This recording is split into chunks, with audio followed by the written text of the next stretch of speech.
Bonjour à tous les tennis élites. Nous voici aux internationaux de Strasbourg pour vous présenter le test des chaussures Eclipsion 4 de Yonex.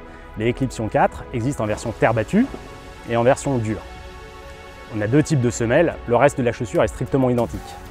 Dans la gamme, il y a aussi dans la gamme inférieure le modèle Fusion Rev et le modèle Sonic Edge que j'ai ici, qui est un petit peu plus léger, qui est destiné à des joueurs peut-être au gabarit justement un peu plus léger. En termes de conception, on a une chaussure qui est faite en grande majorité de renforts en plastique, ce qui peut un petit peu dérouter les joueurs de prime abord sur une version un petit peu qui se veut haut de gamme. On aurait préféré peut-être des matériaux un peu plus premium, mais ça n'entrave pas la souplesse de la tige et une flexion qui est sans problème sur le terrain. Il n'y a aucun souci à ce niveau-là.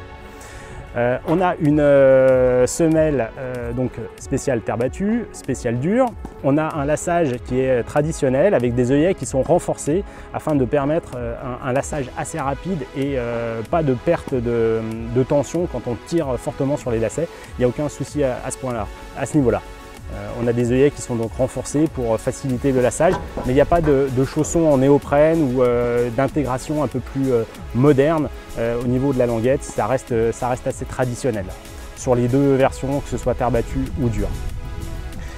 On va parler rapidement du chausson. Le chausson, selon les différentes générations des Eclipsion 4, a évolué. On a eu un chausson qui était au départ assez étroit, puis beaucoup plus large. Là, Yonex est revenu à des choix de chaussons un peu plus universels pour les pieds standards, donc universels, voire fins. Il n'y a pas de souci. Simplement en termes de coup de pied, de volume disponible sur la chaussure, si vous avez le coup de pied un petit peu fort, ça peut un peu vous serrer à ce niveau-là. Et il y a eu quelques remarques de nos testeurs qui ont le pied un petit peu, le coup de pied un peu fort en jeu.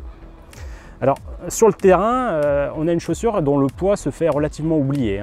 Elle est positionnée sur le haut de gamme d'un modèle polyvalent.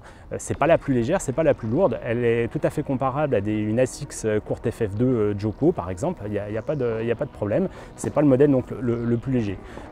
Sur terre battue, c'est vrai que parfois on aime privilégier la légèreté puisque l'amorti est un peu moins important sur terre battue puisqu'on profite de la souplesse de la surface. Alors on va parler des semelles et des différences entre les deux modèles, entre la version clay, terre battue, ou la version dure. Sur dur, on a une chaussure tout à fait classique en termes de design de semelle. Elle accroche très bien, elle permet des changements de direction très rapides et très dynamiques. Il n'y a aucun souci. Au niveau de l'abrasion, pas de remarques particulières après un mois de test assez intense sur du green set plutôt abrasif et sur des quicks. Pas de remarques. Il faudrait faire un essai labo un peu plus long pour donner un jugement définitif, mais ça s'est relativement bien passé. Sur la version terre battue, alors vous le voyez, on n'a pas des chevrons traditionnels, on a plutôt des picots. Alors ça fait une différence assez nette en termes de conception et de performance sur le terrain. Ces picots permettent de s'ancrer assez fortement dans la terre battue et donnent tout de suite une accroche, une sensation d'adhérence qui est très bonne. Alors, c'est un peu au détriment de la glisse. Il faut arriver à apprivoiser un petit peu ce comportement et il faut peut-être mettre des appuis un peu moins prononcés pour glisser aussi bien qu'avec des chevrons. Mais globalement, ça permet de se déplacer très vite sur des amortis, sur des changements de direction. On trouve que c'est un point fort. Globalement, voilà, ça nécessite peut-être un petit ajustement. On n'est pas forcément habitué à avoir cet ancrage au sol aussi important dès le départ. Mais c'est très efficace et on trouve que ce choix est judicieux sur cette paire d'Eclipsion 4.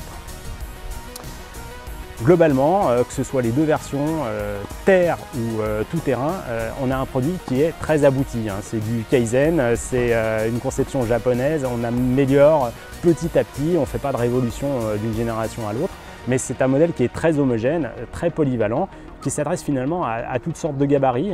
Même les gabarits un peu lourds n'auront aucun souci à utiliser cette chaussure en termes de confort, de maintien, de stabilité.